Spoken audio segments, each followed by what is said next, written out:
I was standing at my kitchen window when I saw Susan Whitmore's white Mercedes creeping down the snow-covered street, and I knew my peaceful Sunday morning was about to be ruined. My name is Gregory Walsh, and I had been living in the Pleasant Valley Estates subdivision outside Boise, Idaho, for 3 years. When I first moved in, the place seemed perfect. The houses were well maintained, the neighbors were friendly enough, and the HOA seemed reasonable. That lasted about 6 months before Susan Whitmore became the HOA president, and everything went straight to hell. The blizzard had hit us hard the night before. We were talking about 2 feet of heavy, wet snow that had buried everything in sight. The weather service had been warning us about it for days, and I had prepared accordingly. My driveway was long, probably about 150 feet from the street to my garage, and I owned a commercial-grade plow attachment for my Ford F-250. I had bought the truck specifically because of Idaho winters, and the plow had been the best investment I had ever made. Susan's Mercedes pulled into what I assumed was my driveway, though it was hard to tell under all that snow. I watched her struggle to open her door against the weight of the snow that had drifted against it. She was wearing what looked like a brand-new North Face jacket that probably cost more than most people's monthly mortgage payment, and boots that were clearly designed more for fashion than function. I opened my front door before she could ring the bell. The cold air hit me like a slap in the face. "Susan," I said, keeping my voice neutral, "what can I do for you?" She looked up at me with that expression she always wore when she was about to make someone's life difficult.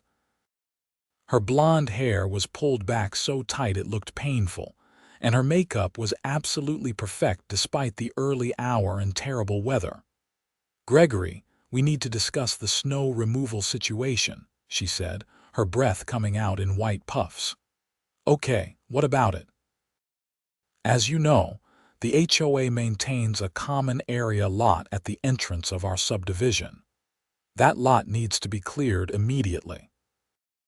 I noticed you have plowing equipment, and since you are a homeowner in this community, I am here to inform you that you are required to clear that lot before you clear your own property."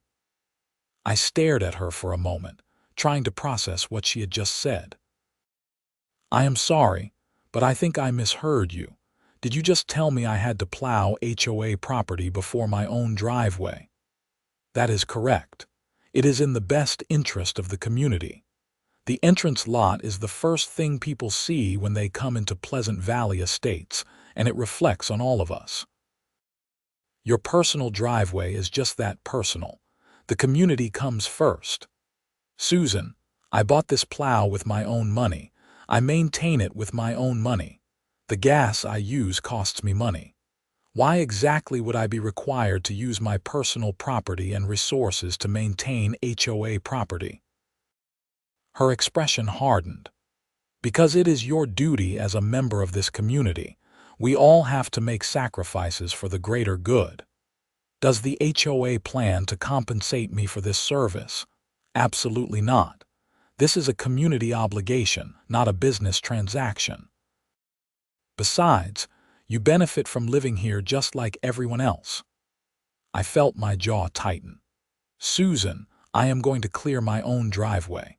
If the HOA wants their lot cleared, they can hire a snow removal service like any other organization would. I am ordering you, as HOA president, to clear that lot first. If you do not comply, there will be consequences." "What consequences?" "The HOA board will assess fines. We can start at $500 per day until the lot is cleared to our satisfaction, and that is just the beginning. We have the authority to place liens on your property if necessary." I laughed, but there was no humor in it. "You cannot be serious." "I am deadly serious, Gregory. This is not a request. This is a requirement. I expect that lot to be cleared within the next 2 hours or the fines begin." She turned and struggled back through the snow to her Mercedes. I watched her slip twice before she made it to the car. She gunned the engine, and the rear-wheel drive luxury sedan fishtailed down the street. I stood there in the doorway, cold air pouring into my house, trying to decide if I had really just had that conversation. My phone buzzed in my pocket. It was a text from my neighbor, Mike Henderson. "Did Susan just demand you plow for free?" I texted back. "Worse. She said I have to plow HOA property before my own driveway." "No way. That is insane. I am about to plow my driveway. Mine only. Want to watch the fireworks. Already got my coffee ready." I went back inside, put on my insulated coveralls, heavy boots, gloves, and winter hat. The temperature outside was hovering around 15 degrees, and the wind chill made it feel even colder. I started up the truck, let it warm for a few minutes, and then spent the next hour and a half clearing my driveway. The plow cut through the snow smoothly, and I made several passes to ensure everything was clear and the snow was pushed well off to the sides. When I was done, I backed the truck into my garage, shut it down, and went inside for a hot shower.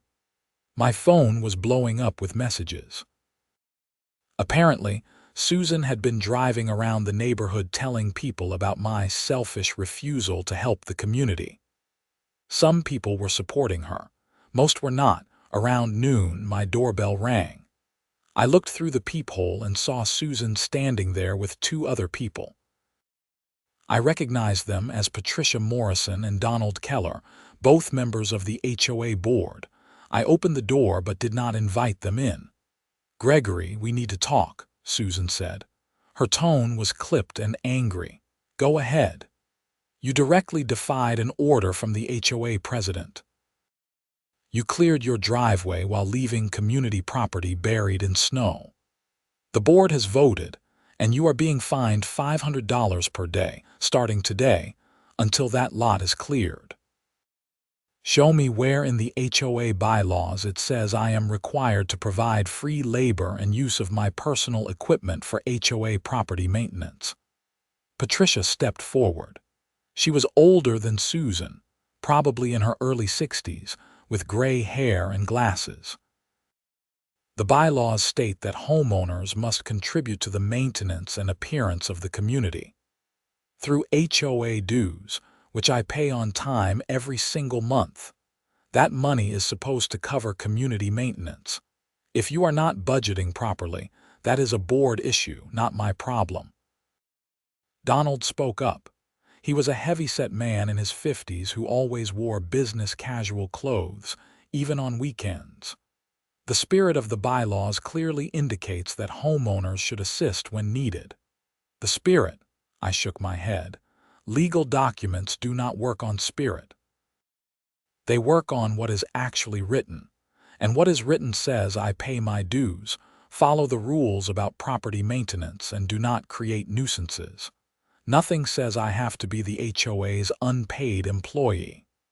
"This is your final warning," Susan said. "Clear that lot by end of business today, or we start the formal process of placing a lien on your home. Do what you need to do, Susan. I will do the same." I closed the door and immediately called my real estate attorney, a woman named Jennifer Bryce, who had handled my home purchase. I explained the situation, and she laughed so hard I thought she might choke. "Gregory, they cannot do any of this. The HOA has zero authority to compel you to provide free services with your personal property. Zero. And they absolutely cannot fine you for refusing.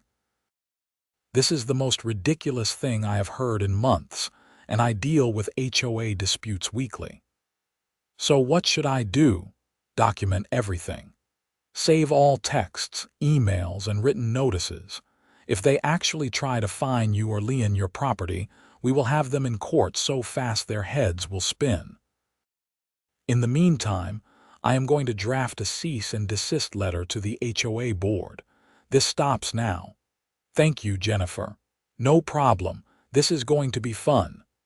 The next morning, Susan found the cease and desist letter from Jennifer Bryce in her mailbox. I knew this because she called me at 7 in the morning, screaming about how I was destroying the community, and she was going to make my life miserable. Susan, any further contact needs to go through my attorney. You have her information. I hung up before she could respond. For the next week, the entrance lot remained buried in snow. People in the neighborhood found ways around it, using side streets and each other's driveways. A few people complained, but most seemed to understand that this was a dispute between me and the HOA, and that the HOA was being unreasonable.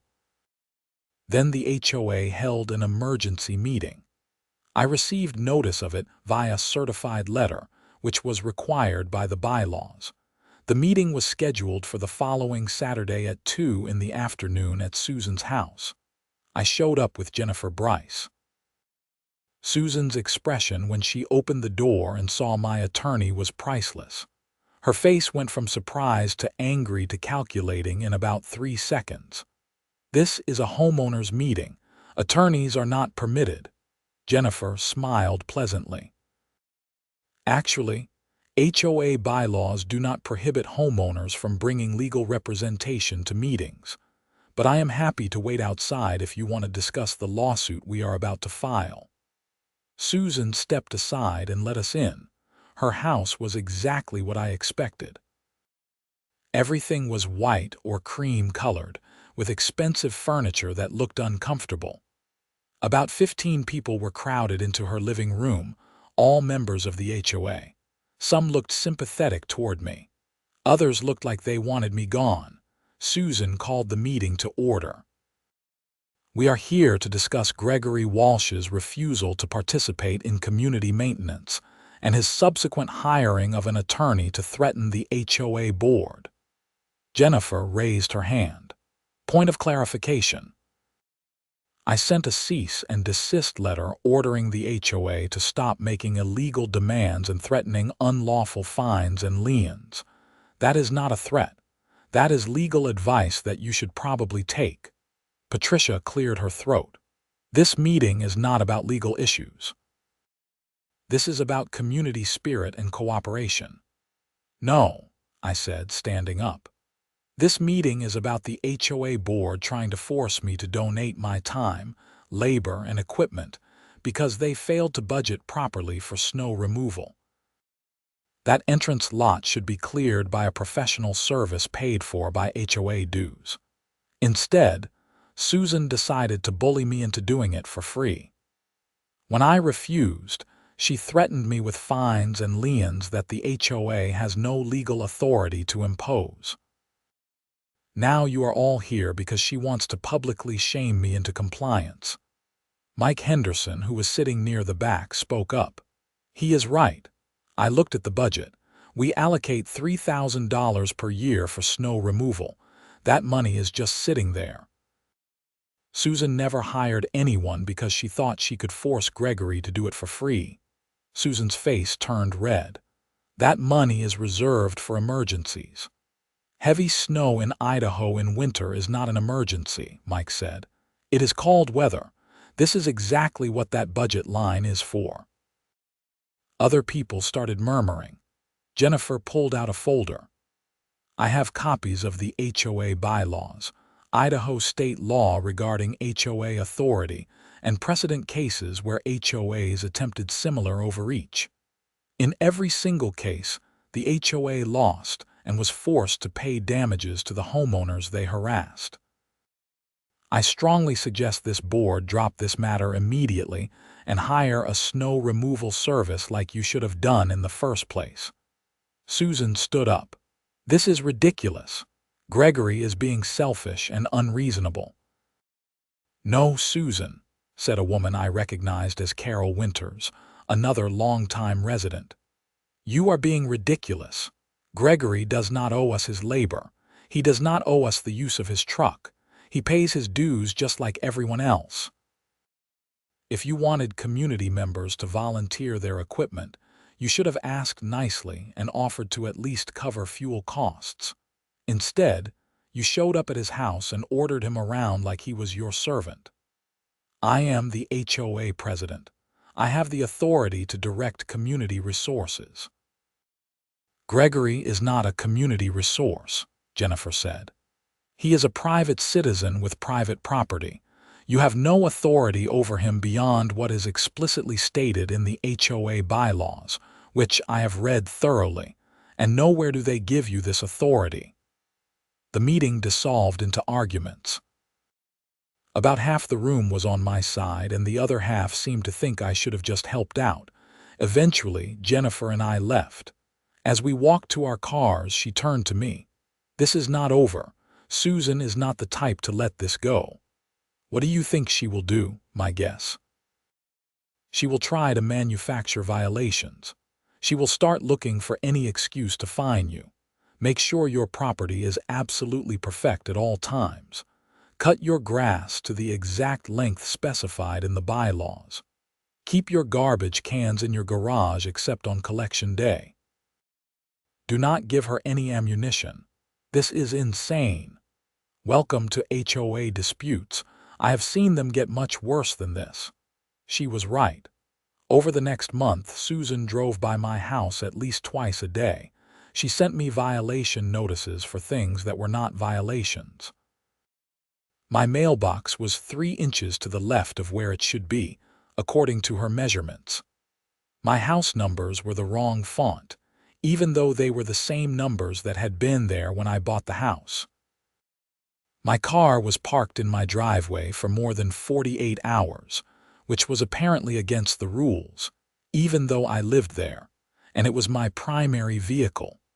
Jennifer responded to each violation notice with letters explaining why they were wrong. The mailbox was in the correct location per the original survey. The house numbers were grandfathered in under the purchase agreement. The car rule applied to recreational vehicles and extra cars, not primary vehicles in residents-owned driveways. Then spring came, and I thought maybe things would calm down. I was wrong. One morning in April, I woke up to find a notice on my door. The HOA was requiring all homeowners to repaint their houses to match a new color scheme Susan had decided on. The approved colors were various shades of beige and gray. My house was a nice dark blue with white trim, which I liked and which had been perfectly acceptable when I bought the place. The notice said I had 60 days to repaint or face fines of $100 per day. I called Jennifer immediately. "They cannot do this, right? When did you buy your house?" 3 years ago. "And what color was it?" "The same color it is now." "Then no, they absolutely cannot do this. Your house color was approved when you purchased. They cannot retroactively change the rules and force you to spend thousands of dollars repainting. This is more harassment." "What do I do?" "I am going to file a lawsuit against the HOA for harassment and abuse of authority. We are going to ask for an injunction preventing them from enforcing any of these bogus violations, and we are going to ask for damages to cover your legal fees. Are you okay with that? Let's do it." The lawsuit hit Susan like a freight train. I knew this because she called me, once again screaming about how I was destroying the community and bankrupting the HOA with legal fees. "Susan, you were told to stop, multiple times. You chose not to listen. These are the consequences. I will make sure you are forced out of this neighborhood. I will make your life so miserable you will have no choice but to sell." I hung up and immediately called Jennifer to report the threatening phone call. She added it to the lawsuit as evidence of ongoing harassment. The case moved slowly, as legal cases do. We were scheduled for a hearing in July, about 3 months away. In the meantime, the HOA kept sending me violation notices, and Jennifer kept responding to them. It was like a bizarre game that no one was winning. Then something interesting happened. I started getting calls and visits from other homeowners in Pleasant Valley estates. Apparently, Susan had not limited her reign of terror to just me. She had been hitting everyone with petty violations and arbitrary rules. A man named Robert Chen showed me a violation notice he had received because his daughter's chalk drawings on their driveway were unsightly and detrimental to property values. A woman named Linda Martinez had been fined because her dog barked at a passing car, which Susan classified as a noise violation. The list went on and on. "Why did you not say anything before?" I asked Mike Henderson when he came over one evening with a stack of violation notices he had received. "I thought it was just me. I figured I had actually done something wrong and Susan was just enforcing the rules. But then I started talking to other people, and I realized she was doing this to everyone." "We should all go in on the lawsuit together," Linda said. She had joined us, along with Robert and a few others. I called Jennifer and explained the situation. She was thrilled. "This is perfect. A class action lawsuit against the HOA will carry much more weight. Can you get everyone together?" We organized a meeting at the community center, carefully making sure Susan did not find out about it. 47 homeowners showed up. Almost everyone had stories about Susan's abuse of power. Jennifer took notes and collected copies of all the violation notices. "This is more than enough for a strong case," she said. "I am going to amend the lawsuit to include all of you as plaintiffs. This changes everything." Susan found out about the class action lawsuit when she was served with the amended complaint. According to Mike, who lived across the street from her, she came out of her house screaming and threw the papers into the street. The HOA board held an emergency meeting. Donald and Patricia both resigned immediately, not wanting to be associated with the lawsuit. That left Susan as the sole board member, which was actually below the minimum required by the bylaws. The HOA was essentially headless. A group of homeowners, led by Mike, called for a special election to replace the entire board. Susan tried to block it, but Jennifer pointed out that under Idaho law and the HOA's own bylaws, homeowners had the right to call for elections under these circumstances. The special election was held in June. Susan refused to step down as president, so her name was on the ballot along with several other homeowners who volunteered to run. The campaign was brutal. Susan sent out mass emails calling the rest of us traitors and claiming we were trying to destroy property values.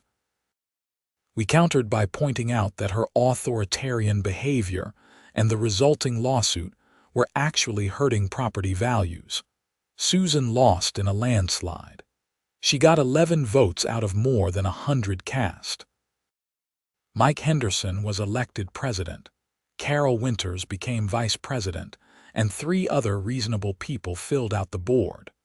The first thing the new board did was withdraw all the bogus violation notices.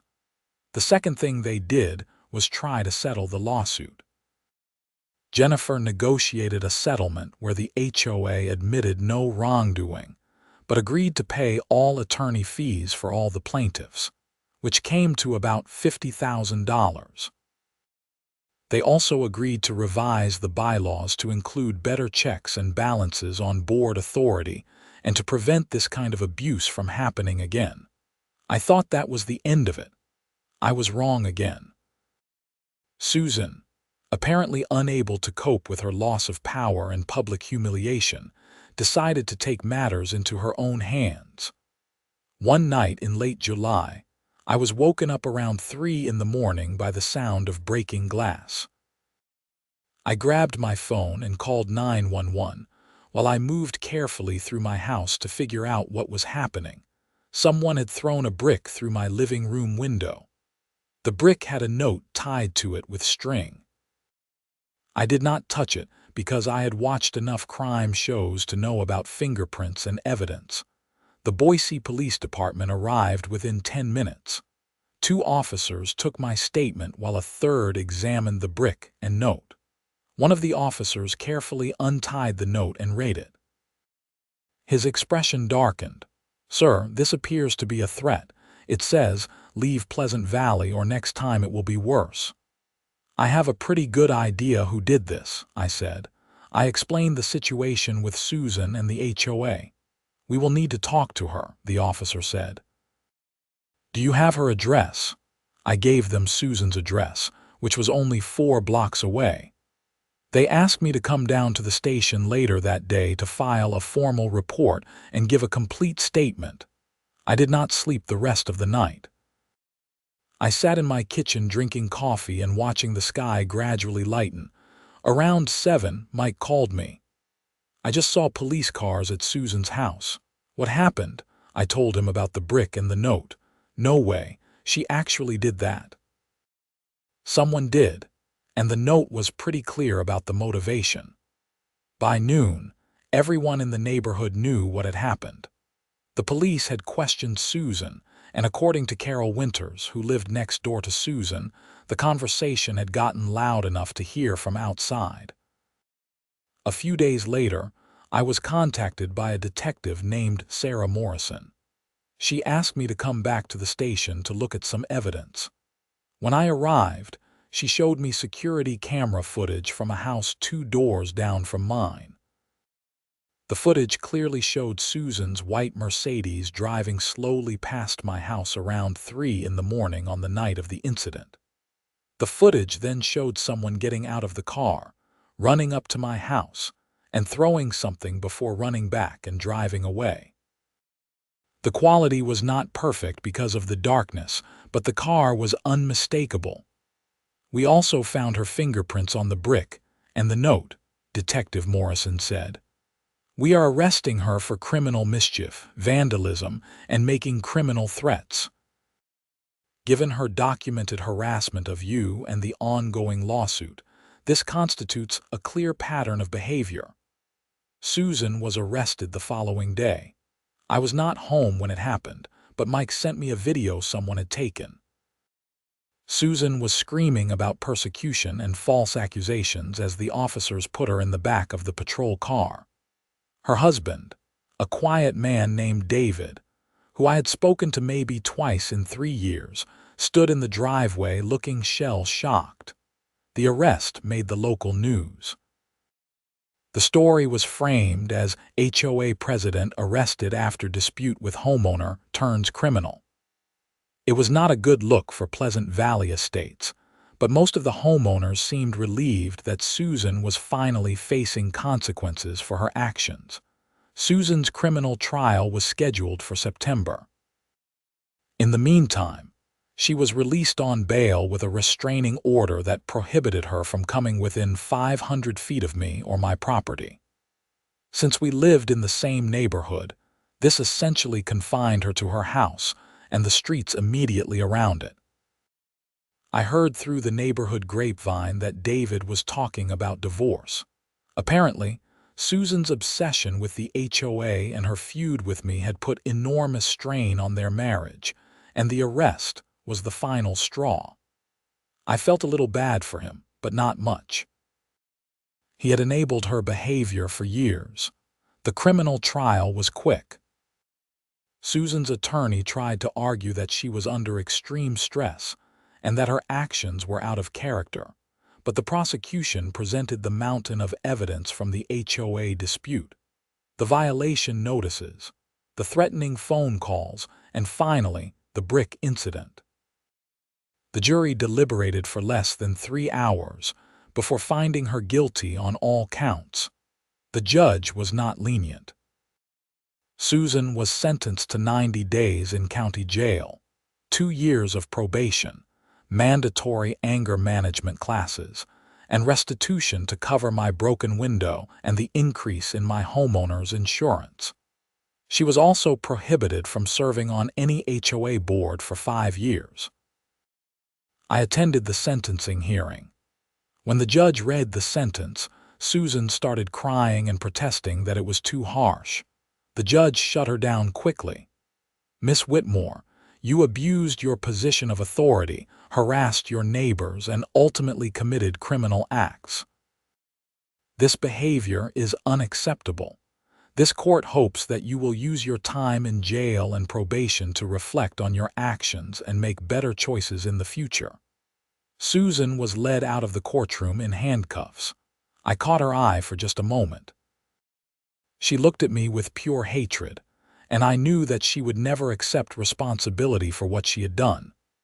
In her mind, she was the victim, and I was the villain who had destroyed her life. After the sentencing, I went to lunch with Mike, Jennifer, and a few other neighbors. We talked about everything that had happened over the past year. It felt surreal to think about how a simple dispute over snow plowing had spiraled into lawsuits, arrests, and jail time. "You regret not just plowing that lot?" Mike asked me at one point. I thought about it carefully before answering. No, because it was never really about the snow. It was about Susan wanting to control people and being angry when someone said no. If I had given in on the plowing, she would have found something else. The problem was not me refusing to plow. The problem was her. Jennifer nodded. I have seen this pattern before. People get a little bit of authority and they let it go to their heads. They start thinking they have more power than they actually do, and they get angry when reality contradicts their self-image. Susan is an extreme case, but the underlying psychology is common. Over the next few months, Pleasant Valley estates slowly returned to normal. The new HOA board was reasonable and competent. They hired a proper snow removal service for the coming winter, budgeting appropriately for it. They revised the bylaws to prevent future abuses of power.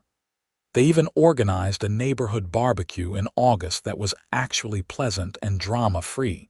Susan served her 90 days and was released in December. She and David had indeed divorced while she was in jail. David moved out of the neighborhood entirely, and Susan put her house on the market. It sold in January, and she moved away. I never found out where she went, and I did not care. The following winter, when the first major snowstorm hit, I watched from my window as a professional snow removal crew cleared the HOA entrance lot efficiently and thoroughly. Then I went out and cleared my own driveway, just like I had always done. Mike came over that evening with a 6-pack of beer.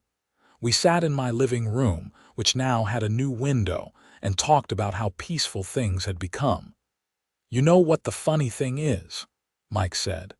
"Susan thought she was protecting property values and the reputation of the neighborhood. But the worst thing that ever happened to Pleasant Valley Estates was her. Home prices actually went up after she left. People do not want to live in a neighborhood run by a tyrant," I said. "They want to live somewhere peaceful where they can just enjoy their homes." Amen to that. We clinked our beer bottles together and sat in comfortable silence. Outside, snow continued to fall gently, covering everything in a clean white blanket. It was beautiful and peaceful, and I felt grateful for how things had turned out. The experience had taught me several valuable lessons. First, just because someone has authority does not mean they have the right to abuse it. Second, standing up to bullies is important, even when it is difficult. Third, most people are reasonable and will support you if you are in the right. And finally, some people will never admit they are wrong, no matter how much evidence is presented to them. I also learned that HOAs can be wonderful community organizations when run by reasonable people who understand their role is to maintain common areas and enforce reasonable standards, not to micromanage everyone's lives. The new board understood this, and the neighborhood was better for it. In the spring, I was elected to the HOA board myself, which was ironic considering how the whole thing had started. I accepted the position because I wanted to help ensure that what happened with Susan never happened again. My main focus was making sure the board stayed transparent and accountable to the homeowners. We published detailed financial reports every quarter. We held open meetings where anyone could voice concerns. and we made sure that all decisions were made collectively by the full board, not by any single person. One of the first things I proposed was creating a volunteer equipment sharing program. Homeowners who had equipment like snowplows, lawn aerators, or power washers could voluntarily sign up to help neighbors in exchange for the HOA covering their fuel and maintenance costs. It was completely optional, and the HOA also maintained contracts with professional services for anyone who needed help but did not have a neighbor available. The program was a huge success, and it actually brought the community closer together. Robert Chen, the guy who had been cited for his daughter's chalk drawings, became one of my closest friends. His daughter, Emma, was 7 years old and absolutely delightful. She would draw elaborate chalk murals on her driveway, and after Susan left, other kids in the neighborhood started joining in. One weekend, we organized a neighborhood chalk art contest. Emma won first place with a drawing of a dragon that was legitimately impressive for a 7-year-old. Linda Martinez, the woman with the barking dog, started a neighborhood watch program. It was not one of those paranoid, curtain-twitching situations. It was just neighbors looking out for each other, sharing information about suspicious activity, and making sure everyone felt safe.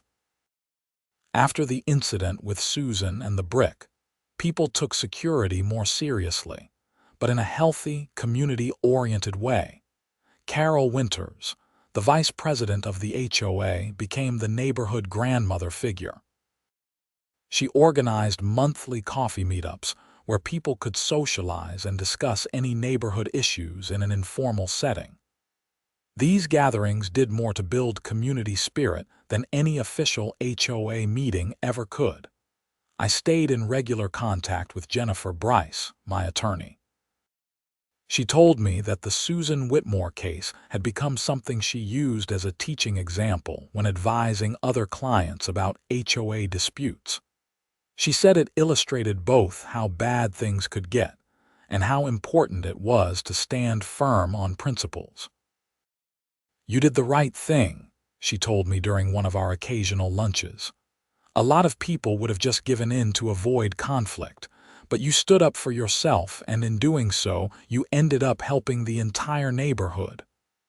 "I just did not want to be bullied," I said. "I did not set out to save the neighborhood. That is how it usually works. One person stands up, and it gives other people the courage to do the same. Susan got away with her behavior for so long because everyone was dealing with it individually. Once you all came together, she did not stand a chance. About 2 years after the whole mess started, I was working in my garage one Saturday afternoon when a car I did not recognize pulled up. A woman in her 30s got out and walked up my driveway. "Are you Gregory Walsh?" she asked. "I am." "Can I help you? My name is Amanda Pierce. I am looking at houses in this neighborhood, and my real estate agent mentioned that there had been some HOA issues a while back. She said I should talk to you if I wanted the real story."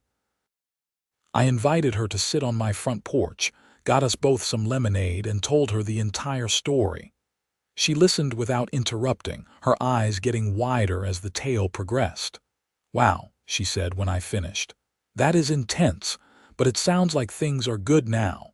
Things are great now. The HOA board is reasonable, the community is friendly, and we all just try to be good neighbors to each other. What happened with Susan was an aberration, not the norm." "That is good to hear. I have heard horror stories about HOAs, and I have been nervous about buying in a community with one." "HOAs are not inherently bad," I said. "They are just organizations run by people, and like any organization, they are only as good as the people running them. The key is making sure there are proper checks and balances so no one person can abuse their authority. We have that now." Amanda ended up buying a house in Pleasant Valley Estates. She was a great addition to the neighborhood, and she even joined the HOA board a year later.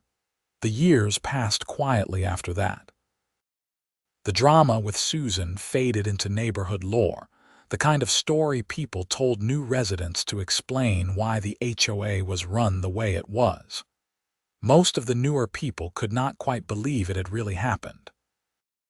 I stayed in Pleasant Valley Estates for another 5 years before I took a job opportunity that required relocating to Denver.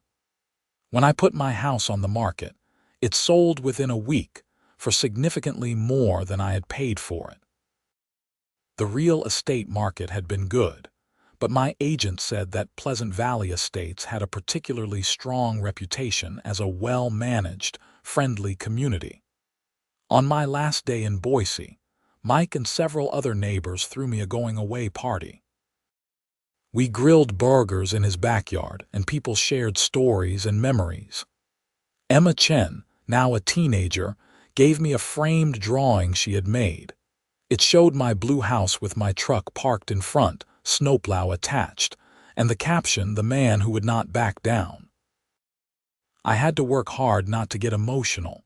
"Thank you," I said to everyone gathered there. This neighborhood, these friendships, they mean more to me than I can express. What started as a terrible situation turned into something really special. "You taught us all something important," Carol said.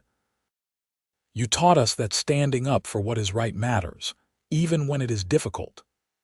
As I drove away from Pleasant Valley Estates for the last time, I looked in my rearview mirror at the entrance lot, professionally cleared and maintained, and I smiled.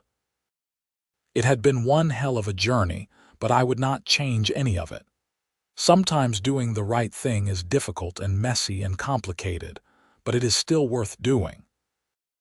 And sometimes, refusing to plow someone else's snow until they realize they need to take responsibility themselves is exactly the lesson that needs to be taught. In Denver, I bought a condo with no HOA. I had learned my lesson about that. But I also carried forward the positive lessons about community and standing up for principles. The experience with Susan Whitmore had changed me, mostly for the better. I was more willing to speak up when something was not right, more aware of how authority could be abused, and more appreciative of reasonable people working together for common goals. I heard through mutual friends that Susan had moved to Florida and was living a quiet life. I hoped she had learned something from the experience, but I honestly doubted it.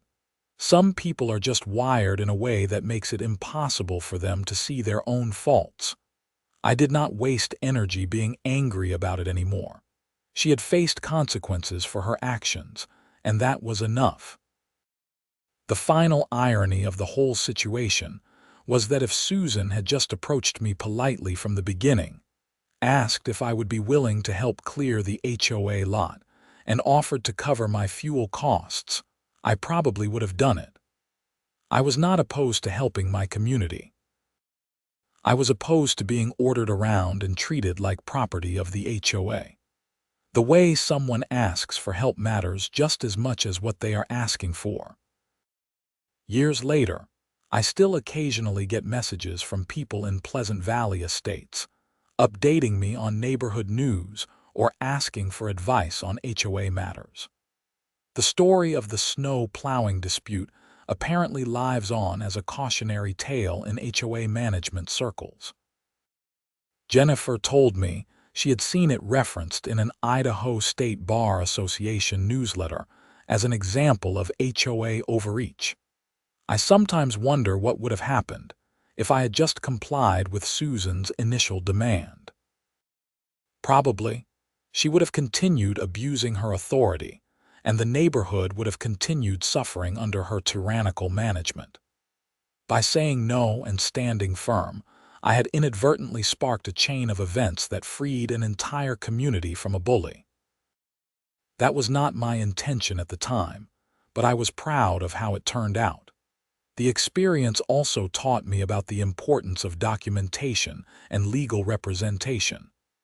If I had not called Jennifer immediately and started keeping records, the situation could have gone very differently.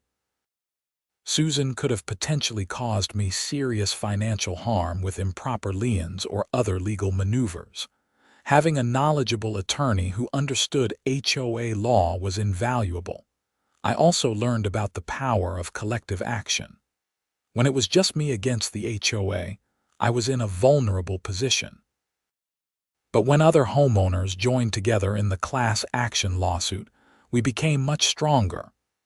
There is truth to the old saying about strength in numbers, especially when dealing with organizational abuse.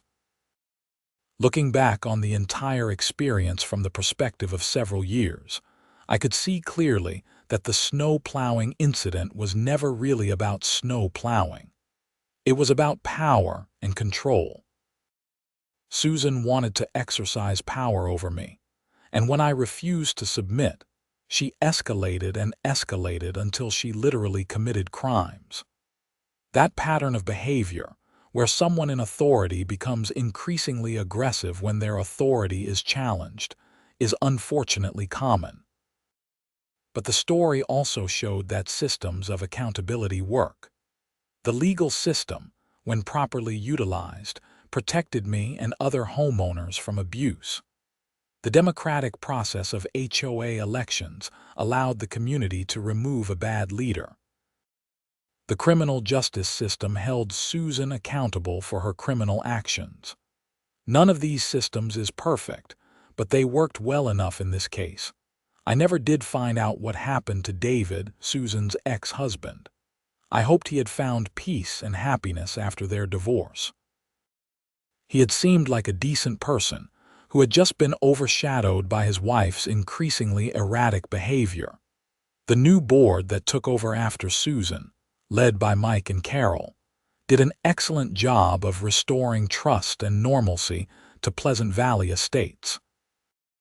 They proved that HOAs could be positive community organizations when run by people who understood that their role was service, not dominance. The contrast between Susan's board and Mike's board could not have been more stark. In my new life in Denver, I stayed away from HOAs, but I remained active in my community in other ways. I volunteered at a local community center, joined a neighborhood watch program similar to the one Linda had started, and generally tried to be a good neighbor. The lessons I learned in Boise stayed with me. Sometimes I pulled out the framed drawing Emma had given me and looked at it. It reminded me of a difficult but ultimately rewarding period of my life. It reminded me that standing up for principles matters, that community is important, and that one person refusing to be bullied can make a real difference. The whole experience, from that first morning when Susan showed up at my door demanding I plow the HOA lot, to the criminal trial, to the neighborhood barbecue where we celebrated getting our community back, was a journey I never expected to take, but I was glad I took it. I was glad I said no to an unreasonable demand. I was glad I stood firm when threatened. And I was glad that, in the end, justice prevailed and a bully was held accountable. It had been a long, strange trip from one snowy morning in Boise to where I ended up, but every step of it had been worthwhile. And whenever it snowed in Denver, I looked out at my parking spot, already professionally cleared by the condo management company, and I smiled, remembering the whole saga that started with snow and ended with justice.